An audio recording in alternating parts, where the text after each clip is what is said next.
Hi guys, welcome back to our channel. Do you know how to choose mental push button switch? First of all, it's necessary to consider the subsequent operation mode of the product. The common ones are open, protected, waterproof, anti-corruption, and emergency.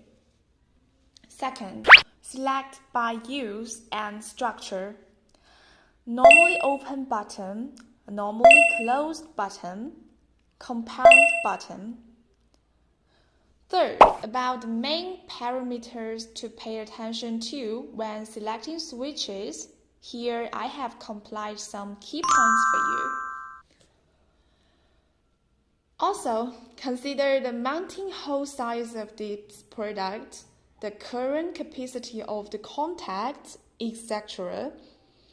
For more knowledge sharing, see you in the next time.